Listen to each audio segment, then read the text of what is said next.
Сәлем, химиядан есеп шығарып үйренуге арналған марафонға қош келдің.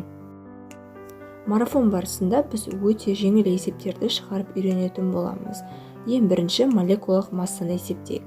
Молекулалық масса бізде mR мен белгіленеді. Кез келген бір қосылысты алып, оның молекулалық массасын есептейік. Ол үшін бізге айр, яғни атомдық массалар керек болады. Атомдық массалардың қаншаға тең екенін біз периодтық кестеден білеміз. Мысалға, мына қосылыс калий марганец O4. Әрбір заттың жеке-жеке айырын жазып аламыз. Енді есептейік. mR калий марганец O4 тең болады. Калий 39-ға тең. Қосамыз 55, қосамыз 4-ті жазамыз, одан кейін көбейтеміз 16-ны, яғни оттек бізде 16-ға тең. Қосылыстың салыстырмалы молекулалық массасы 158 грамм бөлінген мольге тең. Молекулалық массаның өлшем бірлігі грамм бөлінген моль. Келесі қосылыс бізде темірдің 3 валентті оксиді. Феррум 2, O3. Бірінші темірдің атомдық массасын жазамыз. Алдына 2 санын қоямыз. Яғни феррум қосылыста бізде 2. Келесі оттектің атомдық массасы алдына 3 саны. Енді есептейміз. mR феррум 2 O3 тең. Темір бізде 56-ға тең. 2-ге көбейтеміз. Қосамыз, оттек 16-ға тең, оны 3-ге көбейтеміз. Қосылыстың молекулалық массасы 160 грамм бөлінген мольге тең. Енді цинкум хлоридінің молекулалық массасын есептейік. mR цинкум хлор 2 тең айр цинкум қосылған 2 айр хлор.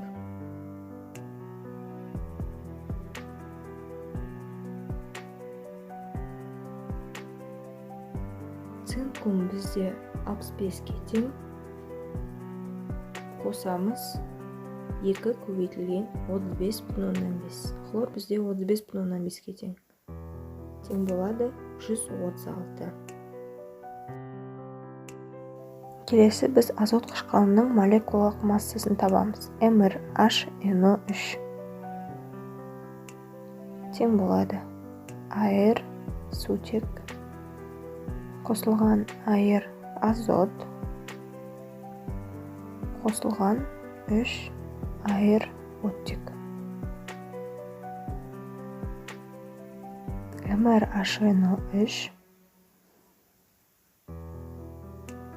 тең 1 сутектікі 1-ге тең, азот 14-ге тең, қосу 3 көбейтілген 16 тең болады 63. Енді кальций оксидінің молекулалық массасын есептейік. mR кальций О тең болады айр кальций қосылған айр оттек. mR кальций оксиді тең болады. Кальций бізде 40-қа тең. Қосамыз 16 тең болады 56 грамм бөлінген моль. Келесі қосылыс бізде натрий гидроксиді. mR натрий OH тең болады. Бірден санмен жазып үйренген. Натрий бізде 23-ге тең. Қосамыз оттек 16-ға тең. Қосамыз сутек 1-ге тең. Тең болады 40 грамм бөлінген моль.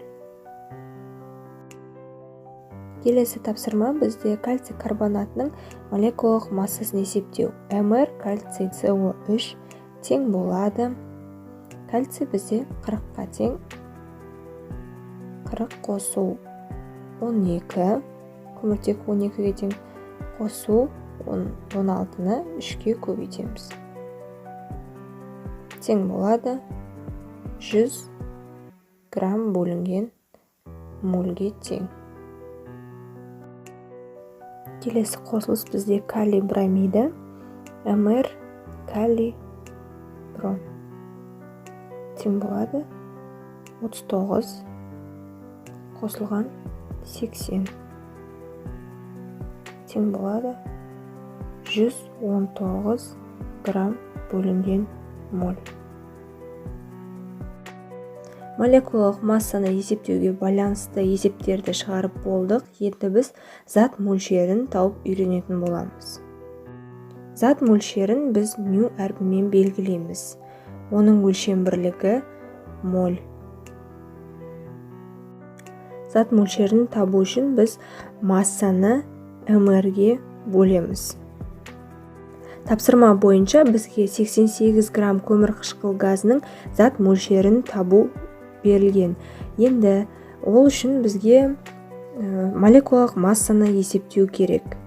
мр CO2 тең 12 қосылған 2 көбейтілген 16 тең болады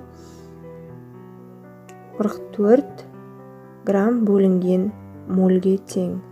Енді формула бойынша біз зат мөлшерін табамыз. 88 бөлінген 44 тең 2 моль. Зат мөлшерін осылай есептейміз. Екінші тапсырма бойынша 50 грамм кальций карбонатының зат мөлшерін есептейік. Зат мөлшерінің формуласын жазамыз. Ню тең М бөлінген МР. Енді бізде салыстырмалы молекулалық масса жоқ, соны есептеп аламыз. МР кальций CO3 тең болады 40 қосылған 12, 16-ны 3-ке көбейткенде бізде 48 болады. 48 тең болады 100-ге тең. Енді зат мөлшерін есептейміз. Ню тең 50 грамм бөлінген 100 грамм бөлінген моль. Грамм мен граммды қысқартамыз, тең болады 0,5 моль. Зат мөлшері 0,5 мольге тең. Үшінші тапсырма бойынша бізге 34 грамм калий хлориді берілген, соның зат мөлшерін табамыз. Енді формуласын жасайық. Ню тең М бөлінген МР. Бізде МР белгісіз, сондықтан да біз қосылыстың молекулалық массасын есептейміз. МР калий хлориді тең 39 қосылған 35,5 тең болады 74,5. Енді зат мөлшерін есептейік. Ню тең болады 34 граммды 74,5 грамм мольге бөлеміз. Тең болады 0,46 моль. Төртінші есепте де бізге массасы берілген, зат мөлшерін есептеу керек. Зат мөлшерінің формуласын жазамыз. Енді қосылыстың МР-ін табамыз. Натрий 2, SO3 тең болады 23-ті 2-ге көбейтеміз, қосамыз. 32-ні қосамыз, 16-ны 3-ге көбейтеміз. Тең болады 126 грамм бөлінген моль. Ню тең болады 12 граммды 126 грамм бөлінген мольге бөлеміз. Тең болады 0,9 моль. Зат мөлшері 0,9-ға тең. Бесінші тапсырмада бізге зат мөлшері белгілі, яғни 3 моль оттек газы берілген. Енді сол 3 моль оттек газының біз массасын есептейтін боламыз. Бірінші зат мөлшерінің формуласын жазамыз. Ню тең М бөлінген МР. Осы жерден біз массаны есептейтін формуланы шығарамыз. Масса тең зат мөлшерін mr'ге көбейтеміз. Біз енді mr белгісіз, сондықтан да біз салыстырмалы молекулалық массасын есептейміз. Оттек газының салыстырмалы молекулалық массасы 16-ны 2-ге көбейтеміз. Бізде 32 грамм бөлінген моль шығады. Әрі қарай енді біз формулаға сәйкес массаны есептейміз. 3 моль, оны көбейтеміз 32 грамм бөлінген мольге. Массамыз 96 граммға тең болады. 6-шы тапсырмада бізде зат мөлшері белгілі, массаны табуымыз керек. Зат мөлшерінің формуласы m бөлінген mr. Енді осы жерден біз массаны есептейтін формуланы шығарамыз. m тең болады ню көбейтілген mr. Енді mr-ді табамыз. Қосылыстың mr-ін табу үшін mr тең болады 40 қосылған 16 тең болады 56 грамм бөлінген моль. Енді массаны есептейтін боламыз. m тең болады 5 мольді көбейтеміз 56 грамм бөлінген мольге. Моль мен мольді қысқартамыз, тең болады 280 грамм. Жауабы 5 моль кальций оксидінде 280 грамм болады. 7-ші тапсырмада бізде 0,3 моль калий иодиді берілген, соның массасын анықтайтын боламыз. Ню тең масса бөлінген mr. Массаның формуласы m тең ню көбейтілген mr. Енді молекулалық массаны есептейміз. mr калий иодиді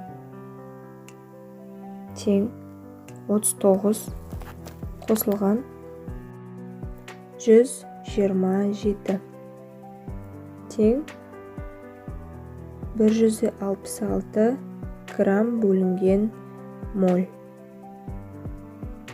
Енді массаны есептейміз. m тең болады 0,3 моль көбейтілген 166 грамм бөлінген моль. Моль мен моль қысқарады, тең болады 49,8 грамм. Жауабы 49,8 граммға тең. 8-ші тапсырмада берілгені 12 моль сутегі оттекпен әрекеттесіп су түзілді. Реакцияға қатысқан оттектің зат мөлшерін тап дейді. Ол үшін біз бірінші реакция теңдеуін жазамыз. Сутекке оттекті қосамыз, нәтижесінде H2O, яғни суды аламыз, реакцияны теңестіреміз. Енді есептің берілгені бойынша пропорция құрамыз. Бізде 12 моль сутек берілген, ал оттектің зат мөлшері белгісіз, оны X деп аламыз. Енді реакция барысында бізде сутектің 2 моль екен, ал оттектің 1 моль екенін көріп тұрмыз. Осы жерден біз X-ті табамыз. X тең болады 12-ні 1-ге көбейтеміз, 12 моль бөлеміз 2 мольге. Тең болады 6 моль. Жауабы бізде реакцияға 6 моль оттек қатысты. 10-ші тапсырмада бізде кальций мен оттек әрекеттескенде 56 грамм кальций оксиді түзілген.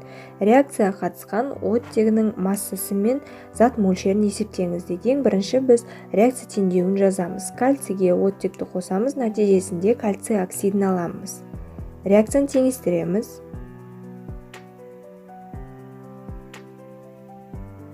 Енді әрі қарай біз пропорция арқылы оның массасын табатын боламыз оттегінің. 32 112 грамм моль болады. Яғни бұл жерде салыстырмалы молекулалық массалар алынған. Енді бізде оттек белгісіз x грамм, ал қосылыс 56 граммға тең. Осы жерден біз x-ті табамыз. 56-ны 32-ге көбейтіп 112 граммға бөлеміз. Қысқартамыз. 56 мен 112-ні, содан кейін 2 мен 32-ні қысқартамыз. Нәтижесінде бізде 16 грамм оттек шығады. Енді масса белгілі. Масса бойынша біз зат мөлшерін есептеп табатын боламыз. Ню тең болады 16 грамм бізде масса. Бөлеміз 32 грамм мольге. Тең болады 0,5 моль. Зат мөлшері 0,5, ал массасы 16 граммға тең.